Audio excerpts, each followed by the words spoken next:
So hello guys, नमस्कार। एक बार फिर से स्वागत है आप सभी का हमारे यूट्यूब चैनल पर। सो गाइस, हम पढ़ रहे हैं यूपीएसआई में पिछले सालों में जो भी प्रश्न आए हैं पॉलिटी के, उनके बारे में।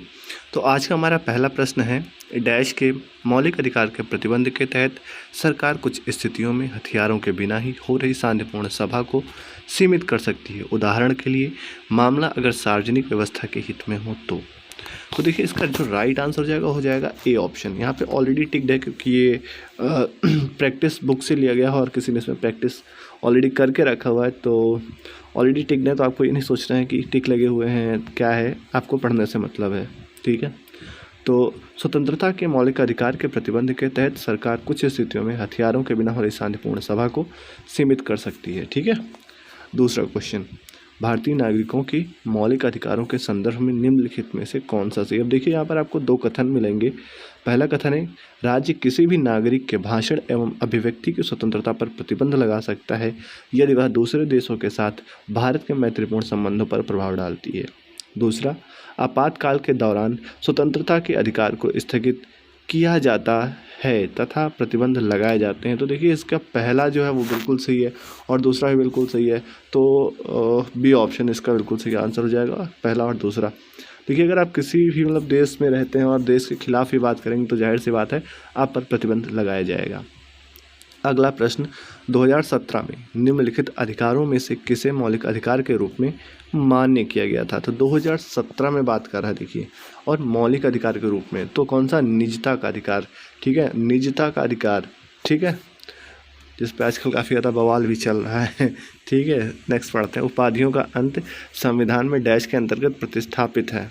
तो कौन सा, समानता का अधिकार, ठीक है, समानता। देखिए उपाधियों का अंत इसी चीज़ किया गया था ताकि जो लोगों में भेदभाव है, कोई छोटा कोई बड़ा, कोई उच्च जात कोई नीची जात, इस तरीके की अलग अलग चीज़ें थी जो हमारे समाज में विद्यमान थी, तो उन सब से निकालने के लिए हमने उपाधियों का अंत जो है स्टार्ट किया। क्योंकि पहले जो लोग बड़े लोग होते थे या फिर जो बड़े ओहदे पर होते थे उनको कोई ना कोई उपाधि दी जाती थी, उन उपाधियों की समाप्ति की गई और उन उपाधियों को समाप्त करके जो है समानता का अधिकार लागू किया गया। चलिए आगे बढ़ते हैं। कौन सा अनुच्छेद सशस्त्र बलों, अर्धसैनिक बलों, पुलिस बलों, खुफिया एजेंसियों आदि के सदस्यों के मौलिक अधिकारों को प्रतिबंधित करने या निरस्त करने के लिए संसद को अधिकार देता है। देखिए ये क्वेश्चन एक ऐसा क्वेश्चन है जो आपके एग्जाम में आने की संभावना है, ठीक है। तो देखिए यहाँ पर फिर से एक बार क्वेश्चन को पढ़ेंगे हम। कौन सा अनुच्छेद सशस्त्र बलों, अर्धसैनिक बलों, पुलिस बलों, ये देखिए पुलिस बलों यानी ये आपसे रिलेट है, खुफिया एजेंसियों आदि के सदस्यों के मौलिक अधिकारों को प्रतिबंध करने या निरस्त करने के लिए संसद को अधिकार देता है। कौन सा, 33, ठीक है। चलिए नेक्स्ट बढ़ते हैं। निम्नलिखित में से कौन सा भारत में एक व्यक्ति के अधिकारों के बारे में से, यहाँ पर कुछ कथन दिए गए हैं। पहला, यदि किसी व्यक्ति का मौलिक अधिकार का उल्लंघन होता है तो संविधान कहता है कि पीड़ित व्यक्ति उच्च न्यायालय, सर्वोच्च न्यायालय में जा सकता है। पहला बिल्कुल सही। दूसरा, क्यों, यदि किसी व्यक्ति के कानूनी अधिकार का उल्लंघन होता है तो वह एक सामान्य न्यायालय में जा सकता है। बिल्कुल सही बात है, हम लोग जाते भी हैं। तो यहाँ पे क्या हो जाएगा, पी और क्यू दोनों यानी ऑप्शन ए इसका सही आंसर हो जाएगा, ठीक है। चलिए बढ़ते हैं आगे।